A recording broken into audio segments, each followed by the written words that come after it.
कहानी की शुरुआत में एलेक और जोई नाम के एक कपल को दिखाया जाता है जो एक हॉस्पिटल में बहुत उदास बैठे होते हैं।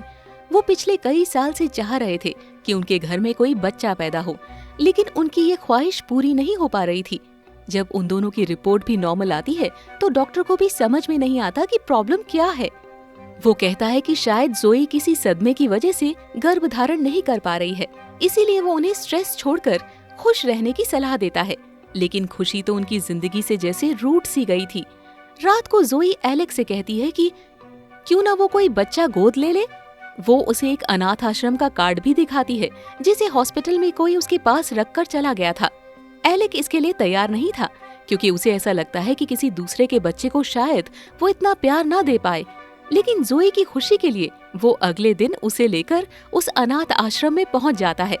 एप्लीकेशन फॉर्म भरने के बाद वो आश्रम की इंचार्ज मिसेस लैंग से मिलते हैं, जो उनसे पूछती है कि क्या उनका कोई और भी बच्चा है। ये सवाल सुनकर वो दोनों इमोशनल हो जाते हैं। फिर जोई बताती है कि एक एक्सीडेंट के बाद से वो गर्भ धारण नहीं कर पा रही है। ये कहते हुए वो रोने लगती है, लेकिन मिसेस लैंग उससे इस बारे में ज्यादा कुछ नहीं पूछती। अब वो उन्हें अपना आश्रम घुमाने लगती है तो जोई की नजर एक छोटे लड़के पर पड़ती है जो बाकी सारे बच्चों से बिल्कुल अलग दिख रहा था। उसने किसी जेंटलमैन के जैसा सूट पहन रखा था और सर पर एक गोल हैट लगा रखा था। जोई को देखकर वो उसकी ओर मुस्कुराने लगता है।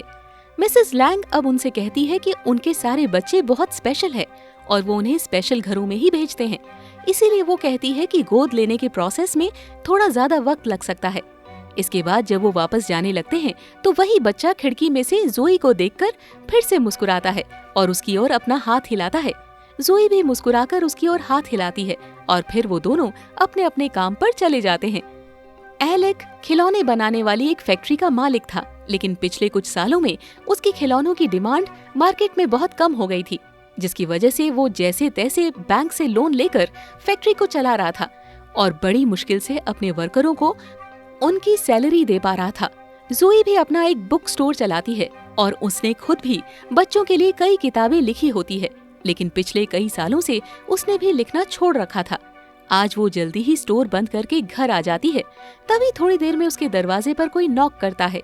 वो दरवाजा खोलती है तो हैरान रह जाती है क्योंकि ये वही लड़का होता है जो अनाथ आश्रम में उसे देखकर मुस्कुरा रहा था।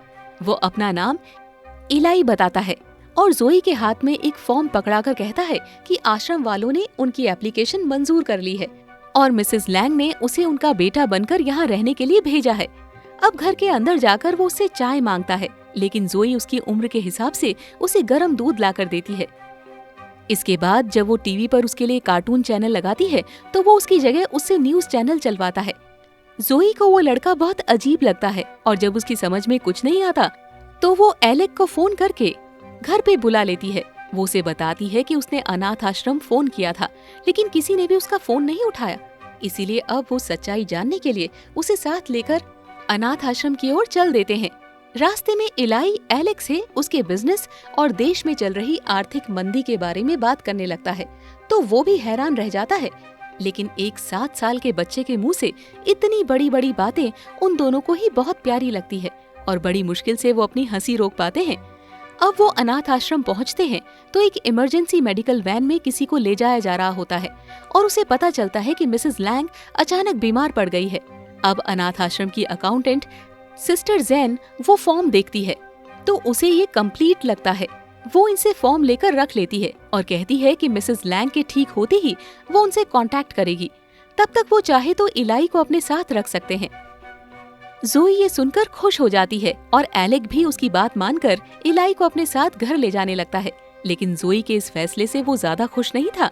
रास्ते में जब वो दोनों कोई बात नहीं करते तो इलाई उनकी इस खामोशी को तोड़ने के लिए कार में बज रहे गाने के साथ साथ खुद भी गाना गाने लगता है और उन दोनों से भी अपने साथ गाने के लिए कहता है।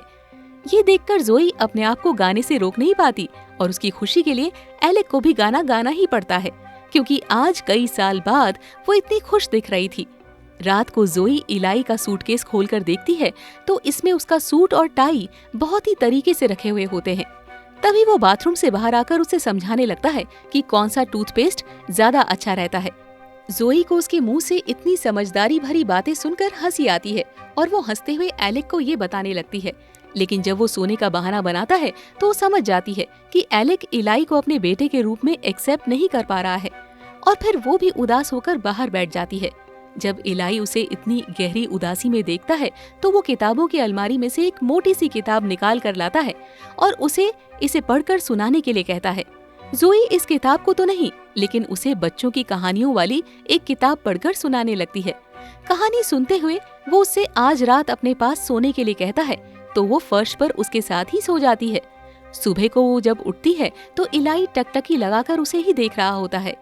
वो उसे बताता है कि एलेक आज बहुत जल्दी काम पर चला गया है, लेकिन असल में वो कुछ लोन लेने के लिए बैंक गया होता है, क्योंकि उसने पिछले 2 महीनों से अपने वर्करों को उनकी सैलरी नहीं दी थी। लेकिन एलेक ने पहले ही काफी लोन ले रखा था, इसीलिए बैंक उसे लोन देने से मना कर देती है। अब फैक्ट्री पहुंचकर जैसे तैसे वो अपने वर्करों को समझा तो देता है, लेकिन शर्मिंदगी और घबराहट उसके चेहरे पर साफ झलक रही थी। घर पर इलाई जोई से एक दरवाजे के बारे में पूछता है जो हमेशा बंद रहता था। वो उसे बताती है कि ये एक बेडरूम है, लेकिन उसके अंदर किसी को जाने की इजाजत नहीं है। अब वो दोनों पास के एक गार्डन में घूमने जाते हैं तो वहाँ भिखारी जैसा दिखने वाला एक आदमी उनसे बात करने लगता है और अपना नाम पॉट्स बताता है।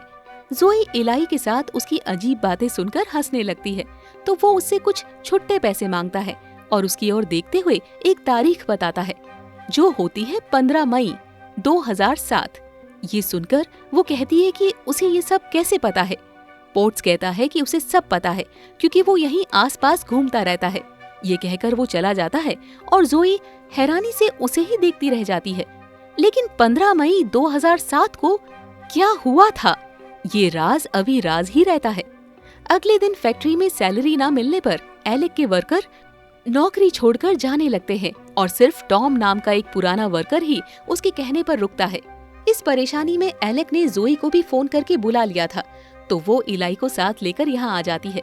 लेकिन यहाँ आकर जब उसे पता चलता है कि एलेक ने उसे बिना बताए अपना मकान भी गिरवी रख दिया था, तो फिर वो उसकी कोई बात नहीं सुनती और गुस्से में घर चली जाती है। घर पर वो इलाई से स्कूल जाने के बारे में बात करती है, लेकिन वो उससे एलेक के साथ उसकी शादीशुदा जिंदगी के बारे में बात करना चाहता है, जो कुछ ठीक नहीं चल रहा था। जोई उसकी किसी मनोवैज्ञानिक डॉक्टर जैसे सवालों को सुनकर पहले तो हंसती है, लेकिन फिर वो उसे बताने लगती है कि वो दोनों हाई स्कूल से एक दूसरे को पसंद करते हैं और पहले वो बहुत मस्ती किया करते थे, लेकिन पिछले कुछ सालों में उसे याद नहीं कि उन्होंने साथ में अच्छा वक्त कब बिताया था। अगले दिन वो इलाई को स्कूल छोड़ाती है, लेकिन वो लंच टाइम में एक टैक्सी बुक करके एलेक की फैक्ट्री पहुंच जाता है, जहां उसके अलावा और कोई भी नहीं होता। एलेक उसे देखकर गुस्सा हो जाता है और उसे वापस स्कूल छोड़ने के लिए जाने लगता है। जब इलाई उसे डैड कहकर बुलाता है तो वो उसे सख्ती के साथ डैड की जगह सिर्फ एलेक कहकर बुलाने के लिए कहता है। लेकिन जाते हुए जब इलाई उसके खिलौनों की तारीफ करता है तो फिर उसका मिजाज नर्म हो जाता है, क्योंकि मार्केट में तो उसके खिलौनों की कोई कदर ही नहीं थी। इसके बाद वो दोनों घर पहुंचते हैं तो उन दोनों को ही जोई के गुस्से का सामना करना पड़ता है। लेकिन तभी एक डिलीवरी बॉय चाइनीज खाना लेकर आ जाता है। जब उन्हें पता चलता है कि ये खाना इलाई ने ऑर्डर किया था तो फिर वो दोनों ही मुस्कुराने लगते हैं। इस तरह एलेक भी अब उसे पसंद करने लगता है।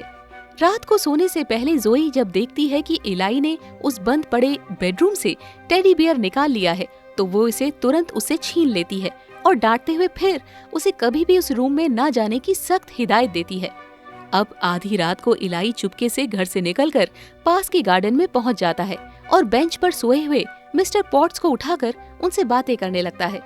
पॉट्स उससे उसकी नई फैमिली के बारे में पूछता है तो वो कहता है कि वो दोनों ही उसका बहुत ख्याल रखते हैं, लेकिन उसे रोज रोज स्कूल जाना पसंद नहीं है। पॉट्स उसे कहता है कि उसे थोड़ा सब्र रखना पड़ेगा, क्योंकि हर काम में थोड़ा वक्त तो लगता ही है। उन दोनों की इन अजीब बातों के बाद अगले दिन दिखाया जाता है कि फैक्ट्री में एलेक से मिलने एक बिजनेसमैन आता है जो उसकी फैक्ट्री का माल खरीदता था, लेकिन यहाँ वो ये कहने आया था कि अब वो उसका माल नहीं खरीद सकता, क्योंकि इस मंदी के दौर में उसके पुराने मॉडल वाले खिलौने बिक नहीं पा रहे हैं। वो उसे 2 ऑफर देता है, या तो वो अपनी फैक्ट्री को उसे बेच दे या फिर कोई नया आइडिया लेकर उसके पास आए।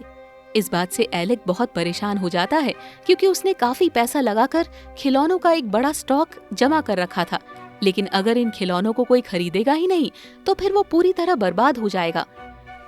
आज वो अपने फादर की कब्र पर जाकर उनसे माफी मांगता है, क्योंकि जिस फैक्ट्री को 50 साल पहले उन्होंने अपने दम पर खड़ा किया था, उसने पिछले कुछ सालों में ही उसे बर्बाद कर दिया था।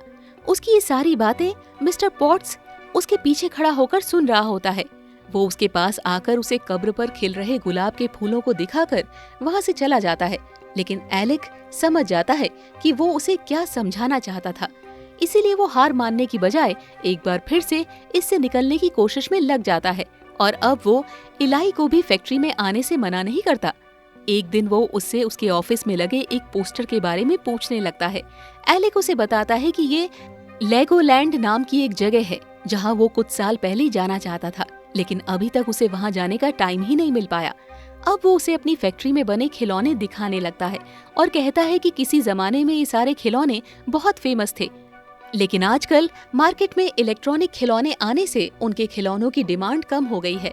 इलाई कहता है कि इलेक्ट्रॉनिक खिलौने बच्चों के लिए अच्छे नहीं होते और उनका क्रेज ज्यादा दिन नहीं चलने वाला। एलेक इस बात से खुश होकर उसे उसकी पसंद की एक रशियन डॉल दे देता है, जिसके अंदर 5 और डॉल होती है। अगले दिन इलाई जोई से झूठ बोलता है कि एलेक आज उन्हें कहीं घुमाने ले जाने वाला है और वो उसे साथ लेकर फैक्ट्री पहुंच जाता है। फैक्ट्री में एलेक उन्हें ऑफिस की डेस्क पर सोता हुआ मिलता है, इसीलिए आज वो काम का बहाना भी नहीं बना पाता और उसे उनके साथ जाना ही पड़ता है। लेकिन इलाई ने अभी तक उन्हें ये नहीं बताया कि वो कहाँ जा रहे हैं। वो ऑनलाइन मैप से देखकर रास्ता बताता रहता है, लेकिन एक जगह पहुंचकर उन्हें एहसास हो जाता है कि वो उन्हें कहीं और नहीं बल्कि लेगोलैंड लेकर आया है, जिसके बारे में कल एलेक ने उसे बताया था। अंदर पहुंचकर सबसे पहले इलाई छोटी ट्रेन की सवारी करता है और जोर देकर उन दोनों को भी अपने साथ बिठा लेता है। पहले तो एलेक ऐसे देखता है जैसे यहाँ आकर उसे बिल्कुल भी अच्छा नहीं लग रहा हो, लेकिन वो कब तक अपने आप को रोक कर रखता। वो उनके साथ स्कूटर की रेस लगाते हुए जोर से चिल्लाता है और रेस के बाद जब इलाई को उसका मिनी ड्राइविंग लाइसेंस मिलता है तो फिर वो बच्चों की तरह अपना और जोई का ड्राइविंग लाइसेंस मांगने लगता है। अब इलाई के साथ काफी मस्ती करने के बाद वो आइसक्रीम खाते हुए जोई के साथ भी मस्ती करता है। आखिर में वो सब रोलर स्केटिंग करते हैं, जो एलेक और जोई ने शादी से पहले अपनी पहली मुलाकात पर की थी। इसके बाद वो घर आ जाते हैं तो इलाई आज एलेक से उसे कहानी सुनाने के लिए कहता है। आज एलेक भी एक अच्छे फादर की तरह उसे बहुत ही दिलचस्पी के साथ कहानी सुनाता है और इसके बाद वो जोई के पास चला जाता है। इलाई आज उन दोनों को एक दूसरे के इतने करीब देखकर बहुत खुश होता है। अगले दिन सुबह को वो जल्दी उठकर पियानो पर एक धुन बजाने लगता है, जो वहीं पर एक पेपर पर लिखी हुई थी। इस धुन को सुनकर एलेक और जोई जल्दी से नीचे आते हैं, जैसे उन्हें किसी और के वहाँ होने की उम्मीद हो। इलाई के पूछने पर जोई कहती है कि ये धुन एलेक उनके बेटे को सिखाया करता था। उनका बेटा? इलाई हैरान होकर उनकी ओर देखने लगता है और आज वो उसे सब कुछ बताने का फैसला कर लेते हैं। जोई अब एक फोटो एल्बम खोलकर उसे अपने बेटे सैमुअल के बारे में बताने लगती है और कहती है कि आज वो उसके जितना ही बड़ा होता। अपने आंसुओं को रोकने की कोशिश करते हुए वो उसे सैमुअल के पहले फुटबॉल मैच और उसकी फेवरेट आइसक्रीम के बारे में बताती है। वो कहती है कि वो उसका एंजल था, उसकी पूरी दुनिया बसती थी उसमें। बोलते हुए उसकी आवाज भारी होने लगती है। इसके बाद वो उसे उस रूम में ले जाती है जिसे वो हमेशा बंद रखती थी। ये सैमुअल का बेडरूम था, जो आज भी उन्होंने वैसा का वैसा ही रखा था। इलाई उससे पूछता है कि हुआ क्या था।